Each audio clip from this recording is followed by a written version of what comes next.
Alright, so I decided to make this video. Hopefully somebody can learn from my mistake, or I actually don't know if I'd call it a mistake, but just a learning experience here.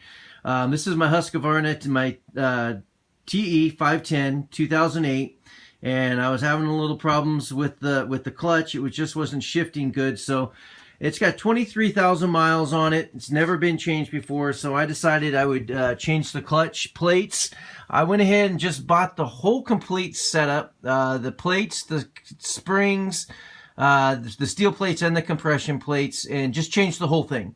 And very easy to do, just a couple bolts, pull the old ones out, put the new ones in, done. So the problem I had was then trying to bleed the hydraulic line. Now, I wasn't too certain how to do this, but I have what's called your slave down here, right down in there. Some of them, it's behind the chain guard, but it is in there. Actually, I even printed out a picture of what it really looks like when you take it off, and there's an adjustment in there that you can adjust the hydraulic line in. Some other hydraulic lines actually have a manual nut and bolt that you can turn. I printed out this picture too that you could adjust, but this one has neither.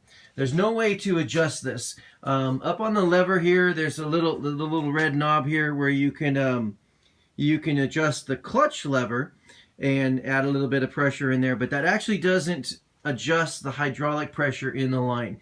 So in doing some research, it's very, very simple. All you do is bleed the line. Bleed the line, very simple. You know, you crack the bottom here, bleed the line, make sure it doesn't go dry.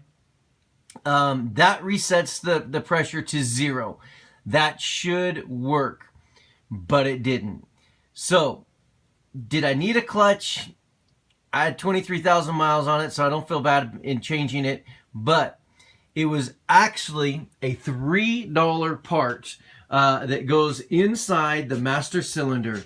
My spring broke in 3 spots, and I again drew a picture. Here's the complete rebuild kit. You can get them on Amazon. They're like 23, 24 bucks. They're pretty cheap. And just buy the whole thing and replace the whole thing. But that spring that you see there inside the clutch master cylinder broke in 3 spots. And because of that, every time that I was actually pulling, I wasn't getting the proper pressure, however you want to word it, I don't know, but it wasn't working correctly. So because of that spring, it was not shifting correctly. I was starting to get, you know, it's getting really clanky, so I replaced the whole complete clutch, which I probably didn't need to do, but again, it's all right, I did. I'm happy with what I did, and it all works great. But just to let you know, I just wanted to throw this video out there. If you changed your clutch plates, you can't get it to the lines to bleed, you're looking for another thing and you're trying to troubleshoot, check that spring in the master cylinder, and that was my problem. So hopefully somebody out there finds this useful and learn from my mistake, my error, whatever you want to call it. But maybe check that first before you replace your clutch. All right? God bless.